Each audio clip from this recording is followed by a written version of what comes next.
were you going into the ministry? So as I ended my high school year, I had made a decision. Well, prior to making the decision to go, my church's youth group went to a convention called Acquire the Fire. And it was a Christian youth convention. Did you remember that? Oh, yeah. Yeah. Yep. So Luce was the CEO and the founder of this ministry, and they would do these huge youth events all over the United States and Canada. And we went to this event, and I remember being so shocked and because as a younger girl that never really did much, I didn't even go to concerts. The most I went to was I remember going to a Christian concerts, and that was nothing compared to real concerts, right? Yeah. I wasn't allowed to go, wasn't allowed to listen to secular music. Yeah. So it's I just barely went to my first. I barely went to my first concert 2 years ago with Israel. We saw Justin Timberlake. Right. Good. That's a good one. That's a good one. You held out for a good one then. It was worth the wait, I guess. Right. I remember going to this event and being just mind blown. And I was like, oh my gosh, there's people that look like me on stage. They're young. They're on fire for God. And, you go to these conventions and it's life changing and there's crying. And then you come back to the church. Every year we would do this. We'd go to the convention, we'd be on fire for God, and we'd come back to church, and everybody's like, I have a testimony, and I've been changed. And then 2 weeks later, everybody's back to the same thing. Yeah. So that's what I mean by routine. And, I was frustrated with that. I think that my brother had made the decision at Acquire the Fire to sign up to be a part of their internship. Under the umbrella of Team Mania, there was Acquire the Fire, and then there was the Honor Academy, and then there was missions. He signed up to go to the Honor Academy, while I signed up to go on a missions trip. My brother's a year older than me, so he ended up moving to Texas to pursue this year-long internship. Yeah.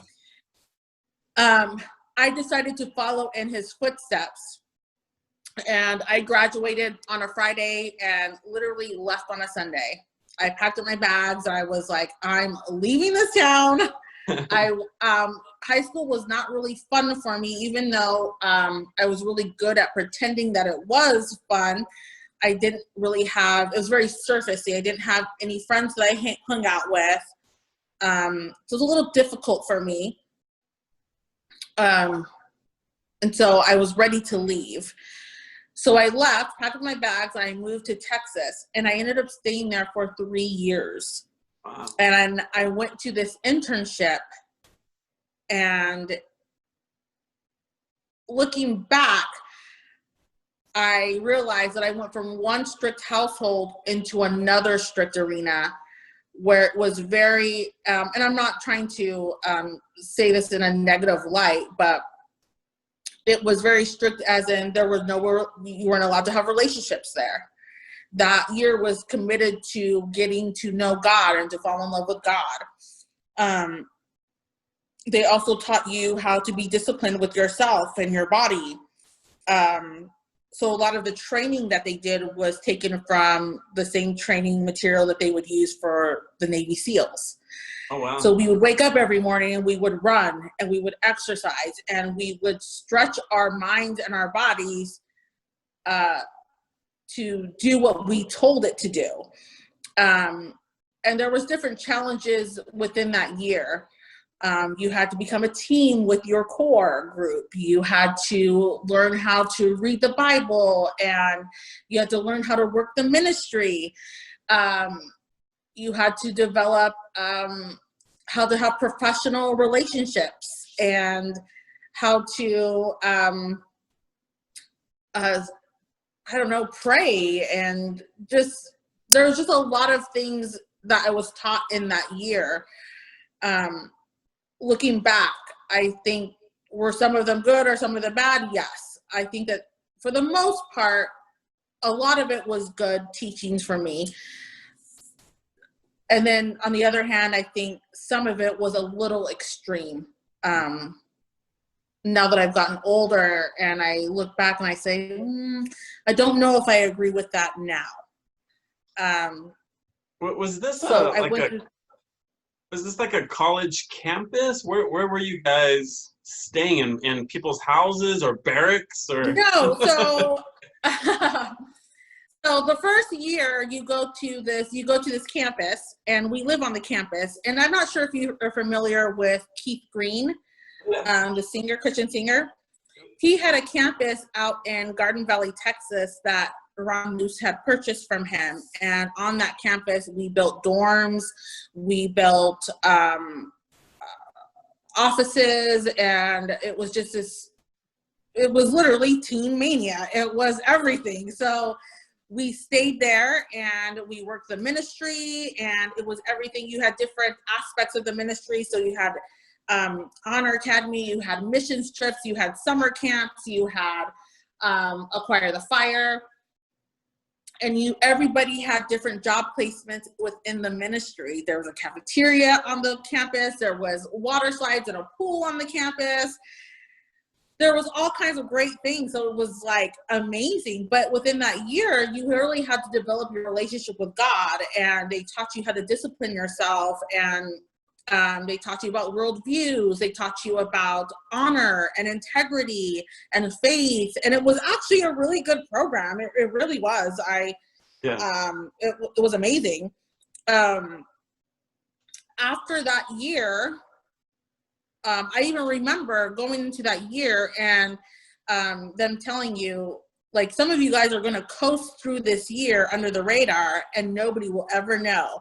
And that's exactly what I did. I coasted through that year, and I even was a little rebellious. I remember being called in by my core advisor and her telling me, you need to tone it down. You're getting a little too wild. You're getting a little out of control.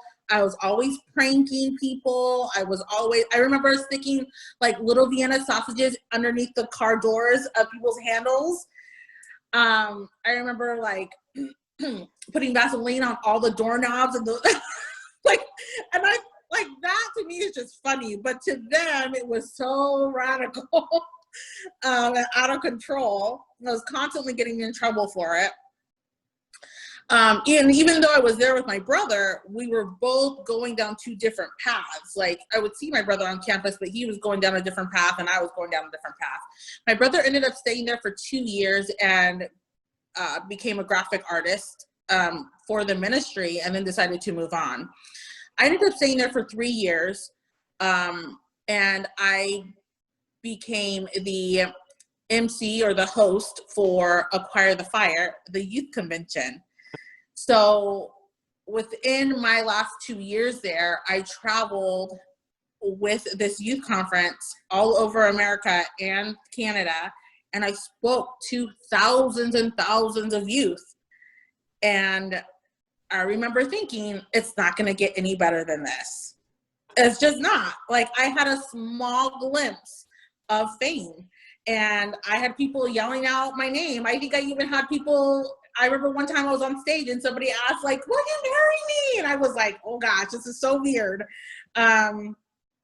It was surreal for me. I wasn't even really that famous. I was just the consistent person, the host throughout the whole show, throughout the whole convention. I was just that familiar face.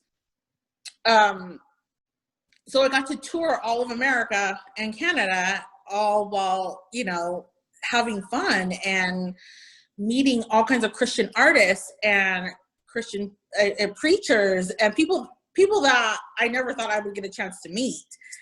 It was very interesting. I was close to Luce and his family. I got to know all kinds of people. It was great, or so I thought it was. Yeah. I'm not saying that I didn't love my time there. I absolutely loved it. And I mean, I look back at those times and I can't believe that I did the things that I did. And, I think even years after that, I remember going to a different state and somebody recognizing me from stage, and they were like, oh my gosh, I know who you are. And I was like, oh, it was weird.